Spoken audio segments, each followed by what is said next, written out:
ప్రతిపక్షంపై ప్రభుత్వ దౌర్జన్యాలు కొనసాగుతూనే ఉన్నాయి. ప్రజల తరపున ప్రశ్నిస్తున్న బీఆర్ఎస్ నాయకులను ప్రభుత్వం అరెస్టులతో అణచివేయాలని చూస్తోంది. గ్రూప్ 1 అవకతవకలపై బీఆర్ఎస్ విద్యార్థి సంఘం సుందరయ్య విజ్ఞాన కేంద్రం రౌండ్ టేబుల్ సమావేశం నిర్వహించారు. సమావేశానికి హాజరయ్యే నాయకులను ముందస్తు అరెస్టులు చేశారు పోలీసులు. అయితే సీఐ రాజు అత్యుత్సాహం చూపించాడు. బీఆర్ఎస్ నాయకుడు కడారి స్వామి యాదవ్ పై చేయి చేసుకున్నాడు. సీఐ రాజు నాయక్ తీరుపై బీఆర్ఎస్ నాయకులు మండిపడుతున్నారు. వెంటనే బహిరంగ క్షమాపణ చెప్పాలని డిమాండ్ చేస్తున్నారు.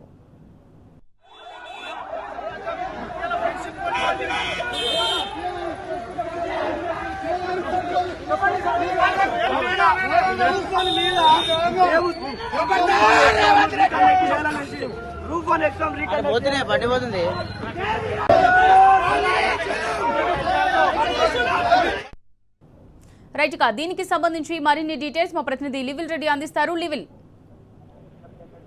కొద్దిసేపటి క్రితమే ఏదైతే గ్రూప్ రౌండ్ టేబుల్ సమావేశం ఏర్పాటు చేసింది అన్ని విద్యార్థి సంఘాల నాయకుల ఆధ్వర్యంలో. కానీ ప్రభుత్వం కర్కశంగా వివరించింది. గ్రూప్ 1 లో అవకతవకలు జరిగాయని చెప్పేసి మొదటి నుంచి ఏదైతే ఆరోపణలు వస్తున్నా ఆరోపణల నేపథ్యంలో మొన్న కోర్టు కూడా ఇదే విషయాన్ని చెప్పిన నేపథ్యంలో ఇవాళ రౌండ్ టేబుల్ సమావేశంలో చర్చించి ఒక విద్యార్థులకు గ్రూప్ 1 యాస్పిరెంట్స్ ఉన్న వరకు న్యాయం చేకూర్చే విధంగా ముందుకెళ్లాలని చెప్పేసి ఐక్య విద్యార్థి సంఘాల ఆధ్వర్యంలో ఇవాళ సుందరయ్య విజ్ఞాన కేంద్రంలో రౌండ్ టేబుల్ సమావేశం ఏర్పాటు చేసి ఏర్పాటుకు ముందే బీఆర్ఎస్ నాయకులను ఎక్కడికక్కడ అరెస్ట్ చేయడంతో పాటు చాలా మందిని అక్కడ చేరుకున్నాక విచక్షణ రహితంగా కొట్టి వారిని అంతా కూడా అరెస్ట్ చేసిన పరిస్థితి వల్ల సుందరయ్య విజ్ఞాన కేంద్రం దగ్గర కనిపించింది.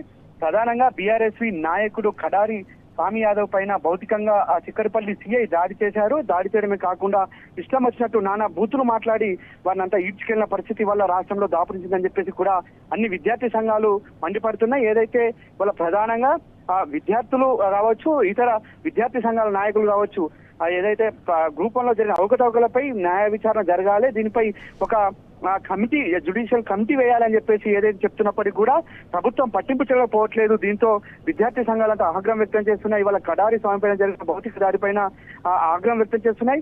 ఇది ఖచ్చితంగా ముమ్మాటికి ప్రభుత్వం ఒక ప్రజాపాలన చెప్పుకుంటున్న ప్రభుత్వం ప్రశ్నించే గొంతులను నొక్కడమే అంటూ కూడా ఆగ్రహం వ్యక్తం చేస్తున్నాయి. ప్రధానంగా చిక్కటిపల్లి సీఐ రాజు నాయక్ ఈ విధంగా దాడి చేయడం పట్ల కూడా ఆగ్రహం వ్యక్తం చేస్తున్నారు. పోలీసులు విద్యార్థి నాయకులపై అత్యుత్సాహం చూపడం కావచ్చు, విద్యార్థి నాయకులను ఎక్కడికక్కడ భౌతిక దాడులు చేయడం పట్ల కూడా బీఆర్ఎస్ పార్టీ ఆగ్రహం వ్యక్తం చేస్తుంది.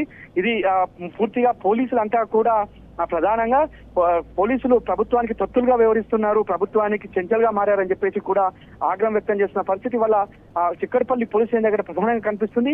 ఏదైతే చిక్కడపల్లి పోలీస్ స్టేషన్ పరిధిలో ఉన్న సుందరయ్య విజ్ఞాన కేంద్రం దగ్గర రౌండ్ టేబుల్ సమావేశంలో కేవలం యాక్సిడెంట్స్ కు న్యాయం చేకూర్చే విధంగా ఎవరైతే గ్రూప్ 1 బాధితున్నారో వారికి ఒక న్యాయం చేకూర్చే విధంగా ముందుకెళ్లాలని చెప్పేసి ఒక రౌండ్ టేబుల్ సమావేశం ఏర్పాటు చేసి గ్రూప్ 1 లో జరిగిన అవకతవకలను ప్రపంచానికి ముందుకు తీసుకెళ్లి ప్రజల దృష్టికి తీసుకెళ్లి దీనిపైన జరిగిన అవకతవకలన్నింటిపైన కూడా న్యాయ విచారణ జరగాలని చెప్పేసి కోరుకునే క్రమంలోనే ఈ విధంగా అడ్డుకోవడమే కాకుండా అడ్డుకున్న వారిని ఇష్టం వచ్చినట్లు దాడులు చేసి వారిని పోలీసులు బండ బూతులు తిట్టినట్లు కూడా అక్కడ విద్యార్థి నాయకులు చెప్తున్నారు. వారిని వివిధ పోలీస్ స్టేషన్లకు తరలించి వారిపైన నానా బూతులు తీరుతున్న పరిస్థితి కూడా ఇవాళ మనకు సుందరయ్య విజ్ఞాన కేంద్రం దగ్గర కనిపించింది.